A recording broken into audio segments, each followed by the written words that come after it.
Bonsoir. 9 mois de prison ferme pour d'anciens salariés de Goodyear condamnés aujourd'hui pour avoir séquestré pendant une trentaine d'heures, c'était en 2014, des cadres de l'entreprise. On était en plein conflit social. Le site de Goodyear à Amiens était alors promis à la fermeture. Alors, de telles poursuites, de telles condamnations, elles sont extrêmement rares. Et ce jugement, quelque part, il constitue une première. Alors pourquoi la justice a-t-elle eu la main lourde? Est-ce qu'il faut y voir, comme certains, un jugement politique? Voici les décodeurs de l'écho.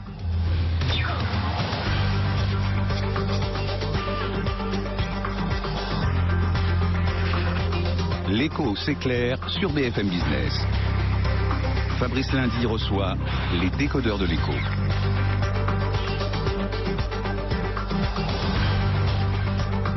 Oui, cette affaire Goodyear, on en parle énormément aujourd'hui. Elle a suscité beaucoup de réactions. On va essayer de tout comprendre avec nos décodeurs dans un instant. Tout à l'heure, l'autre sujet, que va faire Barack Obama durant sa dernière année? Oui, dans un an pile, il va quitter la Maison Blanche et en attendant, la nuit prochaine, il va présenter son tout dernier discours sur l'état de l'Union, un peu un discours en forme de bilan. On verra lequel, notamment sur la scène économique.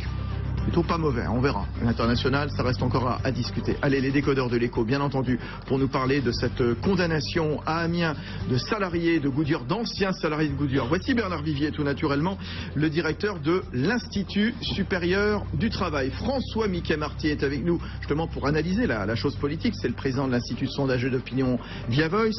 Arnaud Dupuis-Casterès, président fondateur de Vaesolis, un cabinet de conseil en stratégie d'information de gestion de crise. Et puis, dans quelques instants, il va faire son apparition, un chef d'entreprise, Jean-René Boidron, à la tête de Caméléon.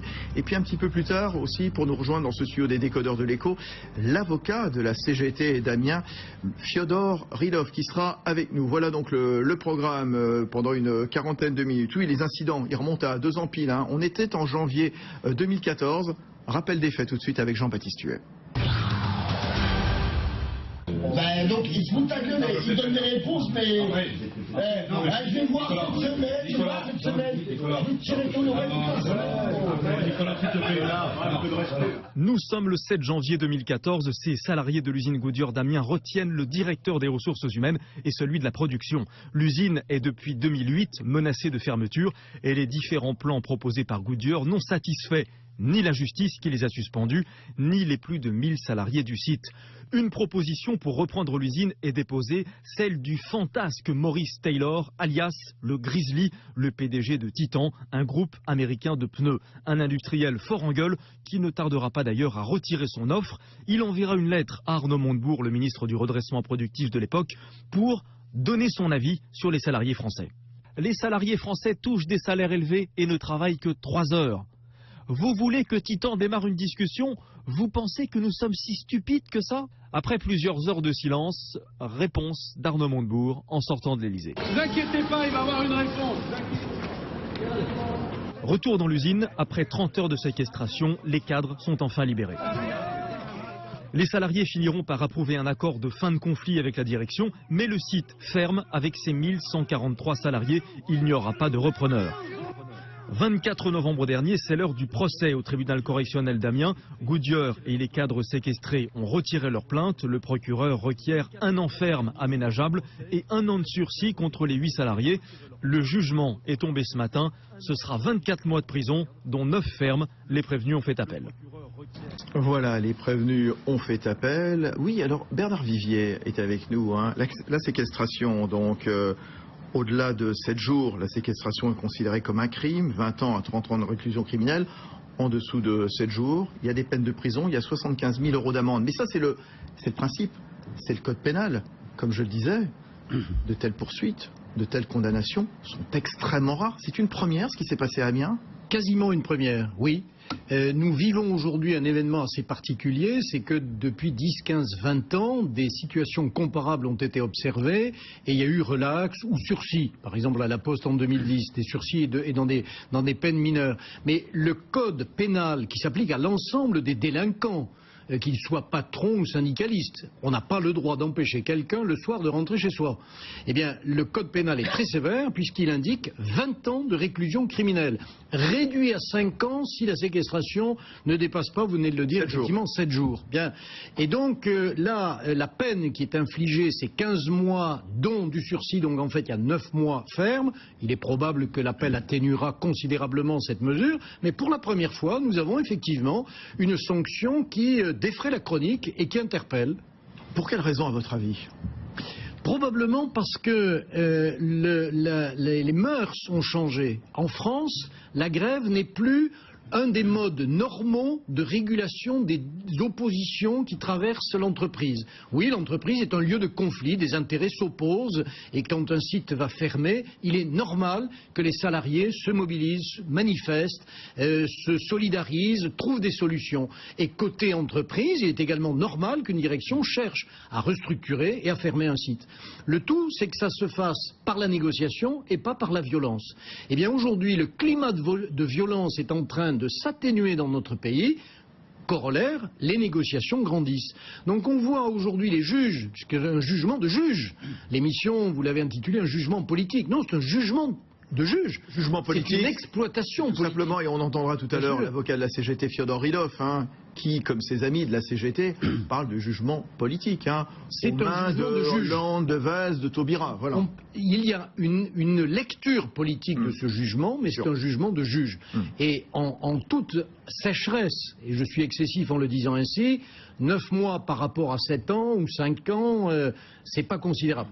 En même temps, c'est grave, c'est considérable, parce que à la violence infligée à ces deux cadres dirigeants est en train de répondre une sévérité très grande des juges. Et on verra justement quelle trace ça peut laisser, notamment sur la scène politique. Et vous avez raison de rappeler, c'est l'AFP qui a fait le pointage cet après-midi sur 23 séquestrations de dirigeants recensées depuis 2009. 2009, c'était l'année où il y en a eu le plus. Une seule a donné lieu à une condamnation à une peine d'amende. En effet, donc des cadres de la Poste séquestrés à Nanterre en mai 2010.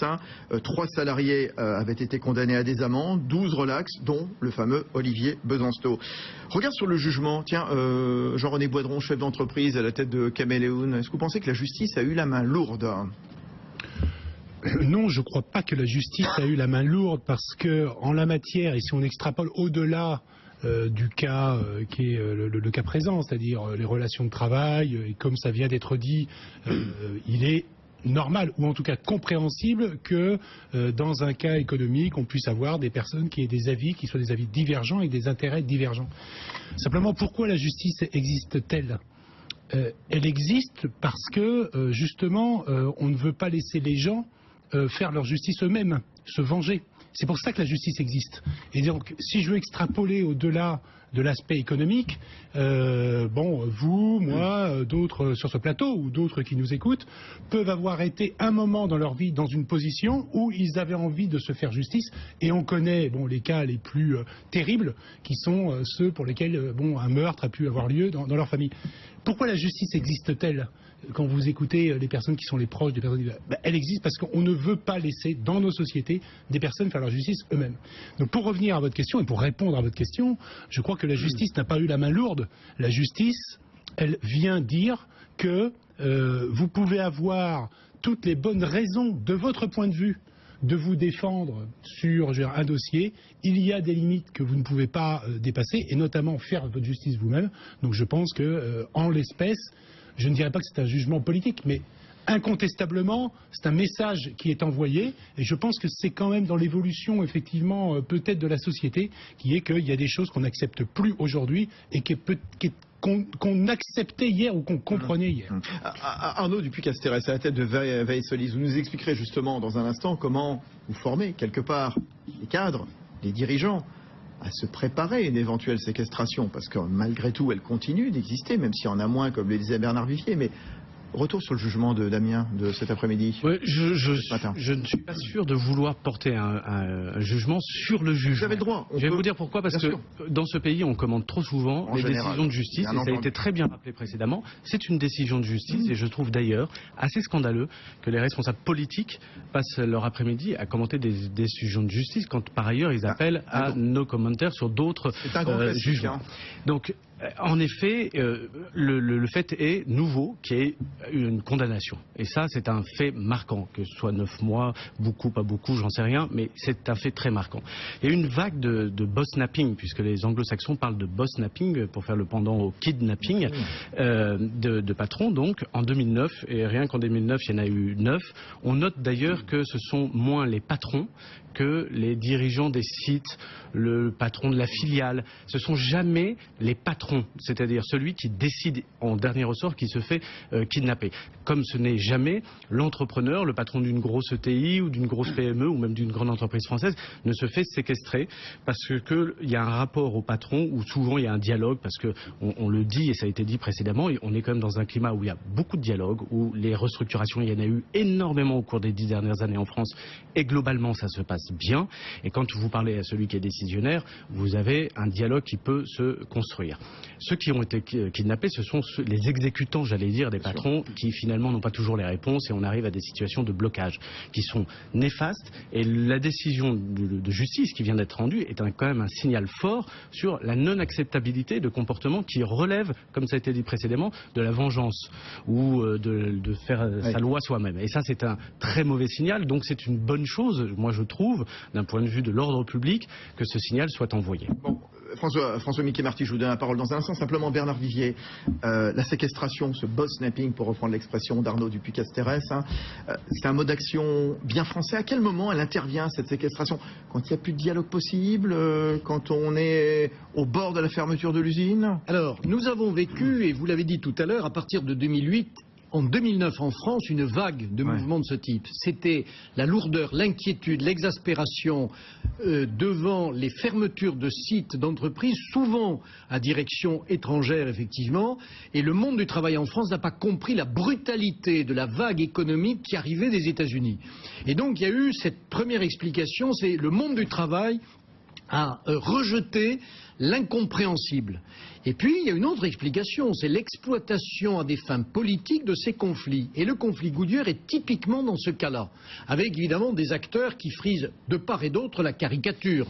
Un chef d'entreprise américain qui traite les salariés de fainéants, les syndicalistes de nuisibles, etc.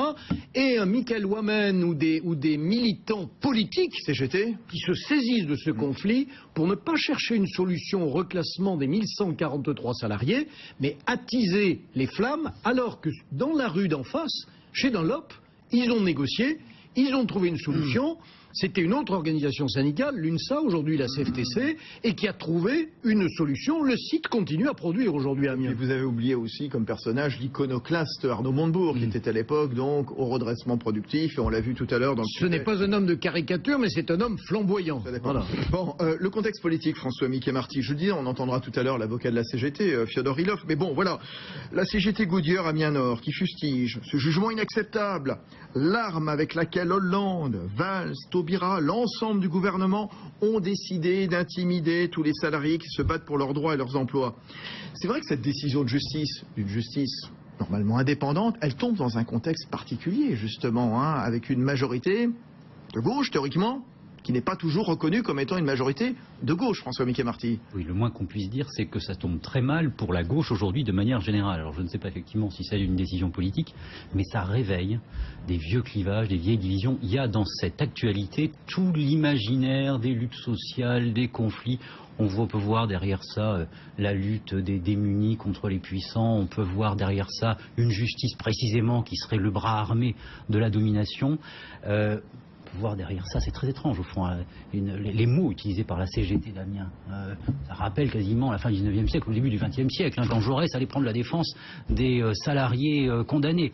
Bon, il y a eu un débat autour de l'innocence à accorder à des délinquants syndicalistes. Ce qui se joue aussi là, c'est la nature du combat syndical. C'est-à-dire qu'au fond, il y a eu pendant très longtemps, c'est ce qui motivait les décisions de justice clémentes, une sorte de respect du syndicalisme, l'idée selon laquelle au fond le combat syndical devait en lui-même être respecté, à quoi s'ajoutait, par une volonté de défense, à quoi s'ajoutait l'idée selon laquelle, tradition de gauche, à quoi s'ajoutait l'idée selon laquelle le salarié en lutte était a priori victime au sein du combat social. Et donc le condamner dans le cœur de sa lutte, c'était lui infliger une double peine. Au fond. Voilà. Bien évidemment, tout ça aujourd'hui a pour la plupart d'entre nous disparu. Et donc on se retrouve face à quelques... Et ce que vous dites est très juste. Chez Dunlop à côté, ça s'est pas passé de la même manière. Pourquoi? Parce que là, on a la CGT et des militants CGT qui sont extrêmement vindicatifs dans une logique traditionnelle. Il y a à la fois la conjonction entre les vieux idéaux de la CGT, c'est par les luttes qu'on va changer les choses,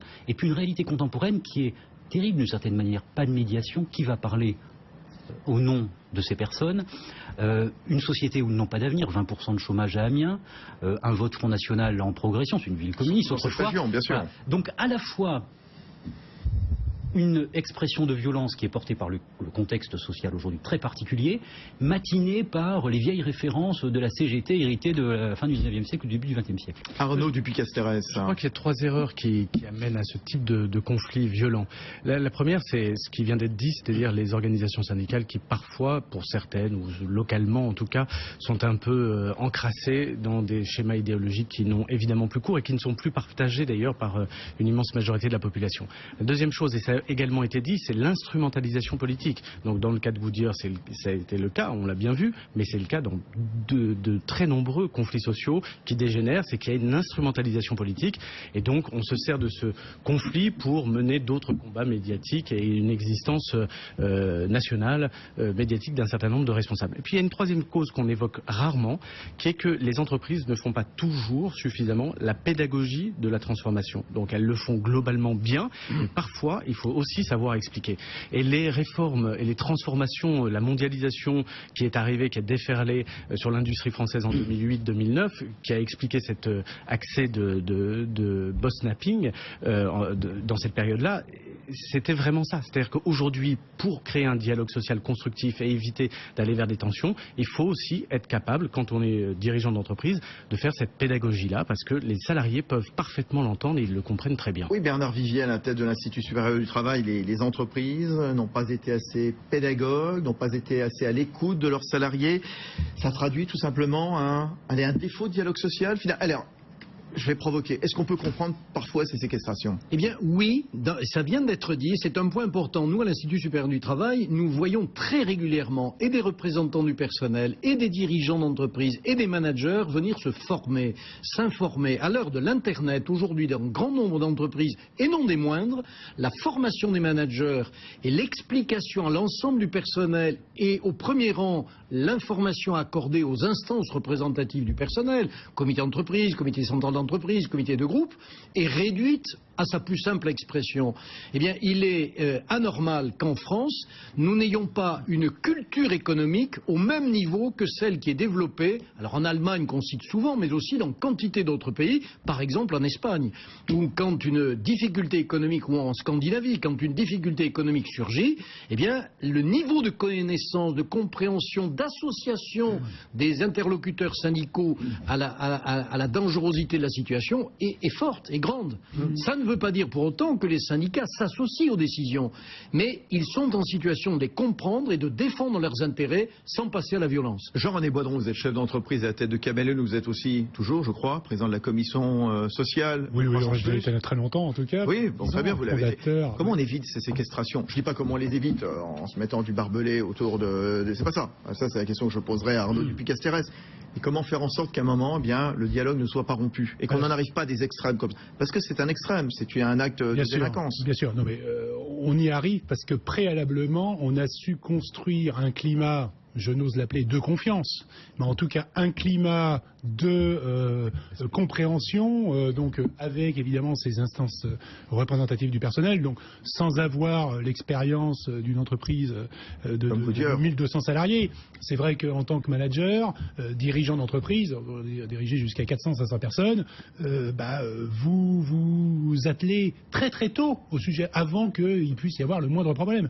Et donc, bon, ça a été dit, c'est vrai qu'en France, la culture économique des interlocuteurs est est relativement faible, et donc les médias ont d'ailleurs historiquement une forte responsabilité sur le sujet. Ça change, grâce notamment à vous, mais en tout cas la culture économique historique, je dirais, en France des agriculteurs n'est pas très forte. Donc c'est important de créer cette confiance au moment où il n'y a pas de conflit, parce que quand le conflit arrive, quand les difficultés arrivent, c'est pas quand le conflit arrive, le conflit c'est une conséquence, mais quand les difficultés arrivent, c'est déjà un peu trop tard si vous n'avez pas fait ce travail en amont. Ceci étant posé, rappelons quand même, parce que je connais assez bien le cas de Goodyear. Quand je dis je le connais assez bien, d'autres le connaissent mieux que moi. Mais j'étais sur ce plateau il y a quelques années, je crois que c'était il y a 4 ans, effectivement, avec l'avocat. Donc, on était en tête à tête. Non, mais vous savez quoi, mais il va revenir tout à l'heure, Fiodor Ilov, et je veux vous dire que c'était il y a 2 ans pile, puisque c'était ces faits qui justifient aujourd'hui, qui motivent la condamnation de ces salariés à 9 mois. Absolument, je me souviens, c'était peut-être d'ailleurs le débat le plus animé que j'avais pu avoir donc sur ce plateau. On est à des années-lumière du sujet. C'est-à-dire, le propos, c'est pas que la confiance n'avait pas été bâtie, etc. On a eu une position arc-boutiste des acteurs locaux. Ça a été rappelé tout à l'heure. En face de la rue, il y avait donc la même situation dans une entreprise sur le même métier. Comme le disait Bernard, Bernard Ils sont allés dans la recherche d'une solution qui a été loin d'être facile à trouver. Et ils l'ont trouvé. Et comment ils l'ont trouvé, Bernard Vivier? Ils l'ont trouvé par la négociation. Vous savez, la CGT était majoritaire sur les 2 sites, Dunlop et Goodyear. Et la CGT de Dunlop a dit il nous faut négocier et non pas brûler des pneus. Ils ont été chassés de la CGT, ils sont allés à l'UNSA. Puis je l'ai dit tout à l'heure, ils sont aujourd'hui CFTC. Et une organisation réformiste, la CFDT, Force ouvrière, la CFE-CGC, l'UNSA, la CFTC, voilà des organisations qui sont aujourd'hui réformistes, c'est-à-dire qui privilégient la négociation et pas les pneus brûlés ou les séquestrations de cadres qu'on empêche de dormir pendant 30 heures. Et ils ont trouvé, avec beaucoup de difficultés, mais ils ont trouvé une solution. C'est-à-dire que l'entreprise s'est engagée à maintenir la production et les salariés ont accepté pendant une durée donnée de réduire, et c'est pas facile, les rémunérations, d'augmenter la durée du travail, de revenir sur ce qu'on appelle dans le jargon syndical les avantages acquis pendant une période donnée. Eh bien, ces opérations-là nécessitent beaucoup de confiance réciproque et de maturité et de connaissances économiques de part et d'autre. Donc, dans les entreprises aujourd'hui soumises à ces difficultés, eh bien, celles qui ont préparé les esprits côté direction et côté salarié tirent leur épingle du jeu. Les autres ont des événements graves à vivre. On l'a vu d'une certaine façon aussi le 5 octobre dernier chez Air France. Chez Air France, avec la fameuse chemise déchirée de l'ancien DRH François Mickey-Marty à la tête de Via Voice. L'instrumentalisation politique dont on parlait tout à l'heure avec Arnaud Dupuy-Casteret à la tête de Vae Solis, on la retrouve aujourd'hui. On la retrouve dans la gauche de la gauche. André Chassaigne, qui est le chef de file du Front de gauche à l'Assemblée nationale, que dit-il ? Il parle d'une décision ignoble. Yann Gallu, qui est député socialiste du Cher, qui aimerait la même sévérité à l'égard des patrons voyous. Il a raison. Et il y a eu... Oui, bien, il a raison. J'en relais, bien sûr. Attendez, quand je dis ça, c'est pas du tout pour le critiquer. Une seule réponse, réaction, voilà, au niveau gouvernemental. C'est une élue du département, c'est Madame Boitard, qui est secrétaire d'État aux droits des femmes, sur son compte Twitter. Que dit-elle? Elle exprime son émotion fraternelle devant une si lourde condamnation. Elle le dit sur Twitter. François. Oui, ça divise le Parti socialiste, voilà. Ce qui est frappant là en l'occurrence. Mais de manière plus complexe encore qu'on pourrait imaginer. Parce que lorsqu'on regarde les données d'opinion qui sont intéressantes en termes d'évolution de la société, aujourd'hui, paradoxalement, en apparence, on a des ouvriers qui préfèrent Emmanuel Macron et Emmanuel Valls à Jean-Luc Mélenchon et François Hollande. On a une gauche de la gauche aussi qui a une meilleure image d'Emmanuel Macron et de Manuel Valls que de François Hollande et de Jean-Luc Mélenchon. Autrement dit, il y a une gauche radicale qui s'enferme, qui perpétue une vision de la politique, une vision du conflit, une vision animée par une idéologie qui entre en porte-à-faux avec non seulement une partie de la gauche élue, mais aussi avec une partie de la société de gauche. Et au fond, c'est très frappant de voir comment s'est constitué, je crois aussi chez Goodyear, cette stigmatisation réciproque des dirigeants et des salariés. Alors il y a effectivement les maladresses dont vous parlez tout à l'heure de Maurice Taylor à la tête de Titan qui a eu des mots un peu violents, voire très violents contre ses salariés. Bref, et puis les salariés chez Goodyear, qui eux-mêmes sont entrés dans une logique de radicalité de conflit. Quand on regarde ce que dit Hassan Boukri, c'est l'un des prévenus, il a dit qu'on n'a pas voulu faire ce qu'ils ont fait chez Dunlop. Pourquoi? Parce que dans mon contrat de travail, il est indiqué que je ne travaillerai pas le dimanche.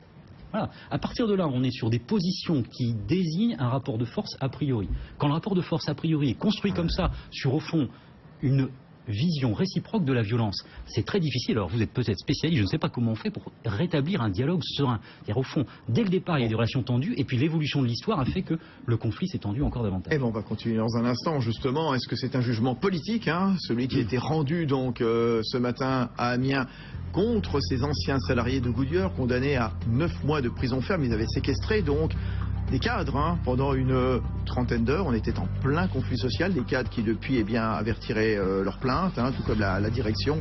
On va continuer dans un instant, restez avec nous, restez avec les décodeurs de l'écho sur BFM Business.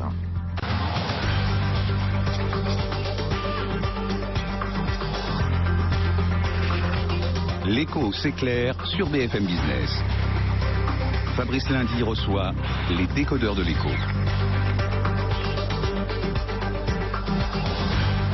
On continue donc ce soir sur ce jugement très controversé, jugement du tribunal correctionnel d'Amiens qui a condamné donc ce matin des anciens salariés de Goodyear qui il y a 2 ans avaient séquestré pendant une trentaine d'heures des cadres de Goodyear, un site promis à la fermeture qui a été fermé depuis. On était en plein conflit social, justement, ils avaient été séquestrés et ces anciens salariés ont été condamnés ce matin à 9 mois de prison ferme. C'est une première, jamais il y a eu de telles poursuites, de telles condamnations et surtout de telles peines de prison ferme, justement. Est-ce que c'est un jugement politique? On fera rentrer dans quelques secondes l'avocat de la CGT Goodyear, Amiens Nord, Fyodor Ilov. Juste avec vous, Arnaud Dupuy-Castérez, vous êtes président fondateur de Veille Solis, un cabinet de conseil en stratégie d'information, gestion de crise.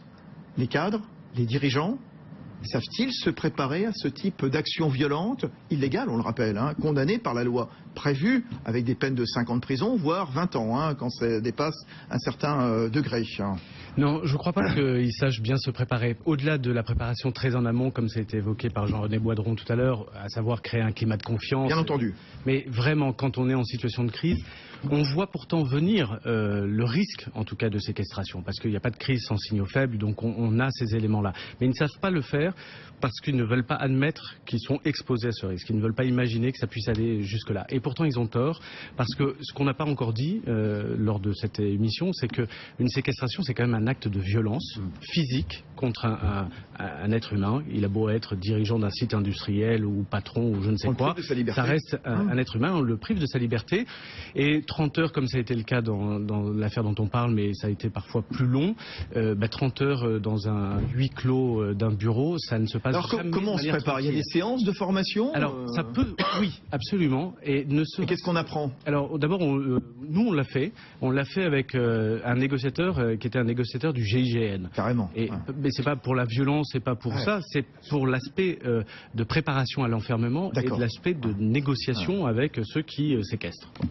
Et ça, c'est très intéressant parce que... On va le rappeler, même si c'est une action violente a priori, lorsque le GIG intervient, c'est jamais pour de telles actions. C'est jamais pour de telles actions. Si, c'est arrivé une fois en France. Oui, mais l'actualité récente nous a prouvé quand même il y a violence et violence. Les séquestrants avaient mis des bonbonnes de gaz sur un site industriel et donc il y avait des risques et là c'était les forces de police qui étaient intervenues. Mais donc c'était pas du tout de comparaison, bien évidemment, mais parce que la dimension qui peut le plus peut le moins et donc quand on est habitué à traiter des situations de forte tension psychologique comme le sont les négociateurs du GIGN, on peut faire ça. Bon.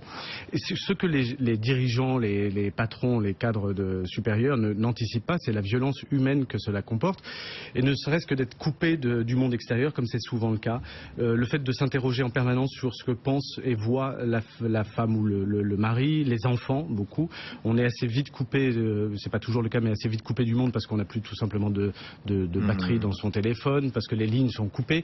Et puis il y a une autre dimension, et c'est la pire, et là, on l'a vu très récemment dans le cas d'Air France, c'est la médiatisation. C'est-à-dire que votre image est projetée et jeté en pâture à tout le monde dans un cadre considéré comme étant une dégradation humaine.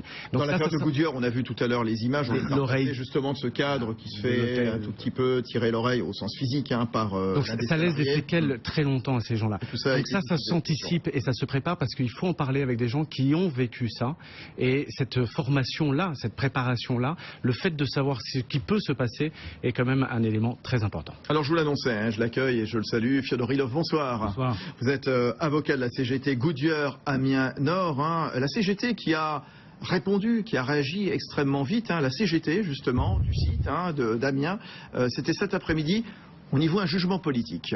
C'est un jugement qui est incompréhensible, si ce n'est là où il est compréhensible, c'est qu'on sent bien que c'est un jugement qui est politique, voulu par un procureur de la République qui représente donc la République française. Et ce jugement, il est simplement là pour faire un rappel à tous ceux qui, comme nous, oseraient lever la tête, pour dire que dans notre pays, il faut plus de liberté, il faut plus de droits et il faut surtout plus de justice sociale. Voilà, Michael Ouammen, donc le porte-drapeau, le héros donc de la CGT d'Amiens, donc qui réagissait, donc qui parle de jugement politique.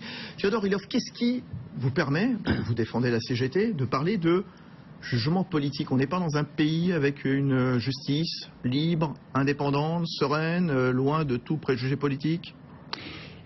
Écoutez, d'abord, on est tous consternés. Hein. Et pourquoi on est consternés? Parce que pour la première fois, depuis presque un demi-siècle, le parquet a réclamé des peines de prison ferme à l'égard de responsables syndicaux, de militants de terrain, pour avoir participé à une bataille contre la fermeture de leur usine. En l'occurrence, 2 ans d'emprisonnement, 1 an ferme aménageable et 1 an de sursis, c'était lors de l'audience du 24 novembre. Absolument. Et cette réclamation, encore une fois, est totalement inédite. Et je ne peux pas imaginer que le parquet fasse cette demande, présente ce réquisitoire, sans que ce soit sur instruction des autorités politiques les plus élevées dans notre pays. Compte tenu du climat, des réformes sociales en préparation, on veut vous savez, saucissonner le code du travail, on veut faire reculer les normes sociales dans ce pays comme jamais. Il n'est pas imaginable qu'on ouvre ainsi une sorte de période de répression à l'égard des syndicalistes sans que ce soit au moins validé par les plus hautes autorités politiques du pays. Vous savez, il y a en France la possibilité de mener ce qu'on appelle une politique pénale. La politique pénale, c'est pas interdit, c'est le ministre de la Justice qui adresse à l'ensemble des parquetiers un certain nombre d'instructions générales. Eh bien là, manifestement, il y a une instruction générale qui s'est traduite par une prise de position particulière pour que 8 militants syndicaux qui sont des véritables héros, comme vous dites, pas seulement de la CGT, pas seulement de la CGT, pas seulement de la CGT, héros de l'ensemble des personnes qui, dans le bassin d'emploi d'Amiens, se battent pour que l'outil industriel soit préservé, pour qu'on continue à pouvoir travailler là-bas. Eh bien, ils ont été poursuivis, condamnés, alors que les 2 plaignants, les 2 responsables avaient retiré leur plainte depuis des mois. Tout juste, Voilà, c'est significatif. Ils ont voulu faire un exemple, c'est ce que vous voulez dire, Fiodor Ilov? Ils ont voulu faire un exemple, ils ont voulu qu'un jugement, comme celui qui a été rendu aujourd'hui, soit une sorte d'épée de Damoclès qui pèse sur la tête de l'ensemble des salariés qui, à l'avenir, se mobiliseront, se battront, exprimeront leur révolte sociale face à la fermeture de leur outil de travail, face à la suppression de leurs emplois. Et ça va marcher, ça va marcher. Alors justement, c'est la question que j'allais vous poser. Imaginons un instant qu'il y a une mobilisation derrière, croyez-moi. Une volonté politique, en effet.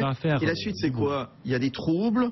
Je cite un autre responsable qui dit face à la violence patronale, la violence d'État, il va falloir qu'on hausse le ton. Ou au contraire, chacun va courber la tête. Ça va être quoi la suite? Mais la suite, c'est une mobilisation qui est déjà lancée. Pas plus tard que ce matin, dès que le jugement a été connu, c'est dans tout le pays que la solidarité s'est exprimée vis-à-vis des salariés de Goodyear. Et tout le monde mesure bien qu'il y a là un événement politique. Et que la seule manière de revenir à la normale et de permettre à ce que les libertés fondamentales puissent continuer à être exercées dans ce pays sans subir répression comme le subissent les salariés de Goodyear, c'est de faire en sorte qu'une mobilisation sans précédent amène les plus hautes autorités de l'État à prendre la seule décision qui s'impose, à savoir retirer les poursuites pour que dans la procédure d'appel, le parquet vienne dire « nous retirons les poursuites contre les salariés » comme l'ont fait les 2 responsables de Goodyear qui aujourd'hui d'ailleurs, à mon avis, sont aussi consternés que nous. François Mickey-Marty à la tête de Via Voice, c'est un événement politique, comme le dit Fiodor Ilov. Est-ce que le gouvernement, justement, va être amené à réagir beaucoup plus directement qu'au travers de la déclaration de Madame Boitard, dont on rappelle qu'elle est membre du gouvernement. Il est difficile pour le gouvernement en tant qu'institution de prendre position collectivement sur cette décision de justice.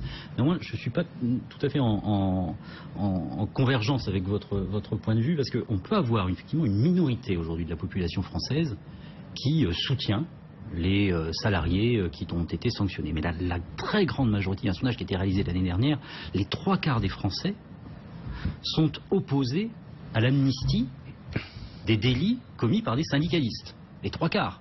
Et y compris parmi les sympathisants de gauche, on a une très nette majorité, plus de 6 sur 10, qui sont opposés à cette idée d'amnistie. Ça a été, rappelons-nous, il y a quelques années, un débat important. Jean-Luc Mélenchon et la gauche de la gauche. Et le gouvernement de gauche, enfin le gouvernement de François Hollande, et c'était Jean-Marc Ayrault qui était Premier ministre à l'époque, avait dit non en 2013 à cette proposition de loi visant à créer une amnistie sociale qui viserait à effacer des délits commis lors de conflits sociaux. Voilà, ça date de 2 ans et demi. Bien dans quelles conditions les questions sont posées là, hein. Comment vous dites? Les amnisties, est-ce que vous êtes prêt à retirer l'amnistie des délinquants de droit commun, et puis tout de suite après il y a la question sur l'amnistie des syndicalistes. Alors, peu importe, bon, enfin allez à Amiens aujourd'hui, vous allez voir la réaction de l'immense majorité de la population, tout le monde est scandalisé. François Mickey Marty. Il y a une vraie évolution, on n'est plus dans la société que l'on connaissait il y a 20 ans ou 30 ans, c'est-à-dire que on a aujourd'hui la perception du salarié et du syndicaliste n'est pas considérée a priori comme une victime sociale, ça n'est plus vrai.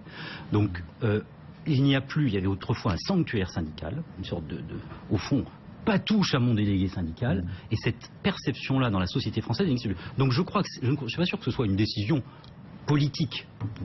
Là, on fait du procès d'intention de manière assez rapide. Mais ce qui est certain, et c'est que les juges sont des citoyens comme les autres, il y a une société qui change. Et je crois que c'est ça qui est très important. Ensuite, il peut y avoir une exploitation politique. Et on voit bien, effectivement, une large partie de la gauche qui peut utiliser ces événements-là pour essayer de mobiliser. Mais jusqu'ici, ça fonctionne assez peu. Bernard Vivier, à la tête de l'Institut supérieur du travail, il n'y aurait plus de sanctuaire syndical, comme l'explique François Mickey Marty. Pour quelle raison? 2 choses. 1, ce que nous voyons là est une décision de justice. Et les juges, dans la République française, jugent en droit. Dire que le président de la République ou que le Premier ministre aurait influencé les décisions de justice, c'est sortir d'un état de droit. Donc ce sont des décisions. Disons, il y a le parquet. Non, ce qu'a dit Fyodor Ilov, il y a eu le parquet qui a requis, donc le ministère public, il y a le gouvernement, clairement, voilà. Et ensuite, il y a les juges du siège qui statuent. Les juges ont jugé. Ce sont les juges. On est d'accord. On leur a proposé une peine. Et caricaturer le président de la République à une sorte de Pinochet en culotte courte ou de Manuel Valls en fasciste au petit pied, non, c'est un peu gros. Mais le fond de la question, c'est que ces actes-là ne sont pas des actes syndicaux. Et c'est ça qui est en train de changer. Ce sont des actes de délinquance. Si un patron séquestre un syndicaliste pendant 30 heures, il doit être condamné de la même façon. Voilà, il y a une seule loi. Je prends une comparaison beaucoup plus aimable. Vous êtes en excès de vitesse, vous faites épingler par le gendarme, vous passez au tribunal et on vous retire votre permis de conduire parce que vraiment vous avez été en gros excès de vitesse. Le juge va regarder la vitesse que vous faisiez, pas la cylindrée de votre voiture. Il ne va pas vous excuser parce que vous avez une grosse voiture ou vous excuser parce que vous avez une petite voiture. Il va vous excuser parce que vous avez été un danger public. Eh bien aujourd'hui, et nous le voyons, les syndicalistes sont dans une logique de négociation et ceux qui commettent des actes de violence anti-républicaine, eh bien ces actes de violence sont effectivement des actes condamnés par le code pénal. Alors, Fyodor Ilov, et puis juste après, Jean-René Boidron, chef d'entreprise, Arnaud Dupuy-Casteret. Écoutez, il n'y a jamais eu de sanctuaire syndical. Être un militant syndical dans ce pays n'a jamais été une sinécure. Hein. Non. Bon. Qu'est-ce qui a changé et de façon significative avec le jugement d'aujourd'hui? C'est que jusqu'à maintenant, ceux qui pourchassaient les syndicalistes, c'était principalement les patrons. Et quand on était confronté à un magistrat, et même un magistrat du parquet, généralement, on cherchait une solution qui allait dans le sens de l'intérêt général, de la concorde sociale. Parce que là, je vous rappelle qu'ils ont retiré leur plainte, que l'ensemble des protagonistes se sont retrouvés, ont signé des accords, cherchaient à avancer ensemble. Il y avait même une proposition de scope pour que redémarre l'activité industrielle sur le site. Bon. Et ce qui est absolument effarant, c'est que tout d'un coup, c'est l'État, et encore une fois, je le répète, ça ne peut pas se produire sans décision politique, qui vient dire « je vais faire de la surenchère, je vais continuer à m'obstiner à poursuivre des syndicalistes pour les faire jeter en prison ». C'est absolument incroyable. Alors, ce ne sont pas des syndicalistes. Ce ne sont pas des syndicalistes, ce sont des personnes qui ont commis des actes de délinquance. Au nom du syndicalisme peut-être. Jean-René Boisdron. Extraordinaire. Non, mais c'est ce que je voulais vous poser. Monsieur Hilov. Revenons aux faits, parce que bon, au départ, donc vous nous avancez vos arguments en omettant de rappeler ce qui s'est véritablement passé. Et donc, ça a été dit. En France, on juge en droit. Donc, il y a eu des actes de séquestration. Donc, ces actes-là, vous espériez ou vous pensez qu'il est normal que les choses ne fassent l'objet d'aucune condamnation? Est-ce que vous les soutenez? Absolument. Mais comme vous dites si bien, faut-il légitimer la séquestration? Nous jugeons dans ce pays en droit. Et juger en droit, c'est prendre en considération, dans le cadre pénal, l'action individuelle de ceux qui sont poursuivis. C'est pas parce qu'on est militant de la CGT ou responsable de la CGT qu'il faut qu'on fasse la preuve soi-même de son innocence pour ne pas être condamné.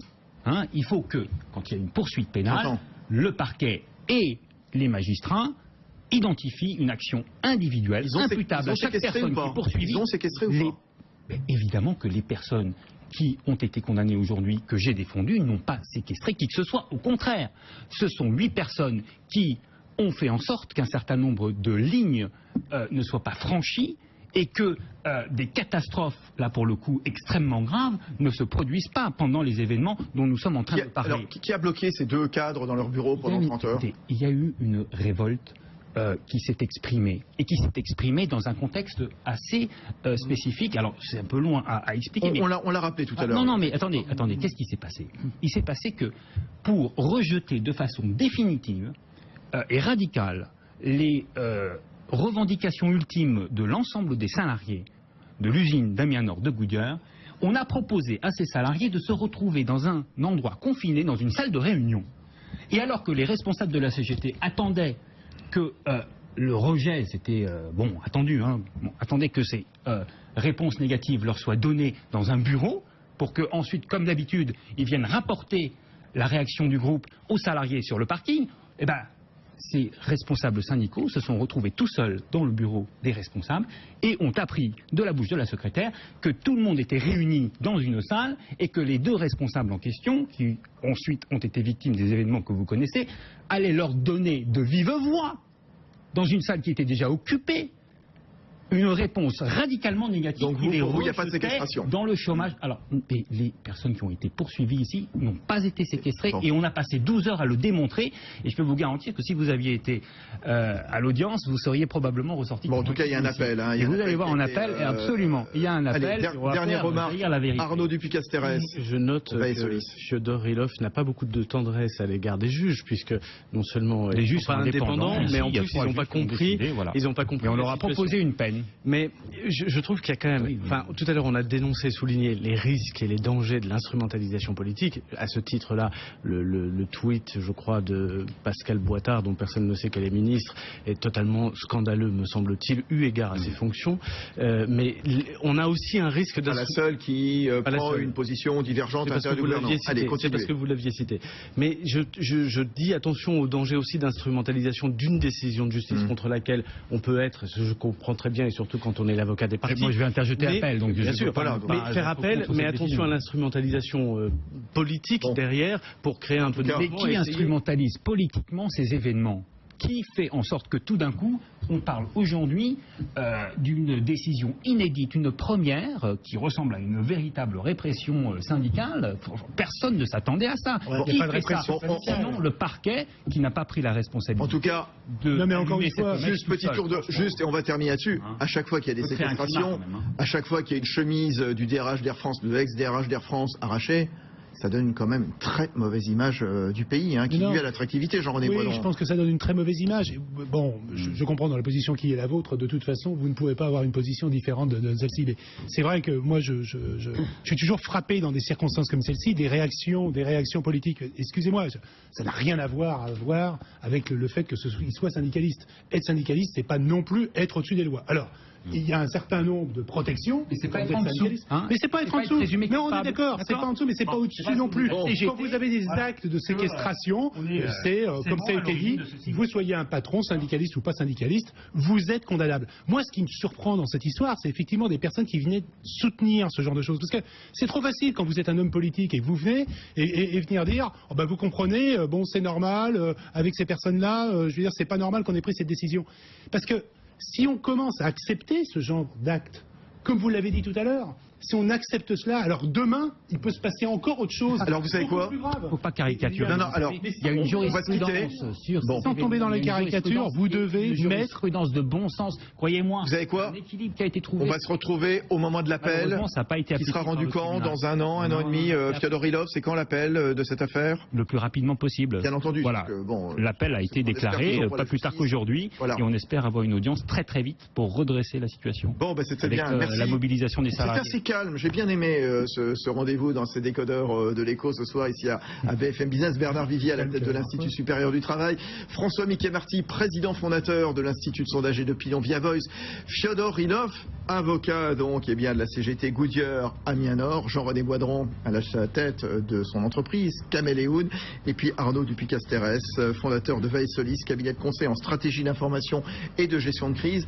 Merci à tous. Dans un instant, tiens, qu'est-ce qu'il va faire Barack Obama pendant sa dernière année ? Discours sur l'état de l'Union la nuit prochaine. Ce sera son tout dernier discours sur l'état de l'Union. Restez avec les décodeurs de l'écho sur BFM Business. Bonne soirée. Les décodeurs de l'écho sur BFM Business.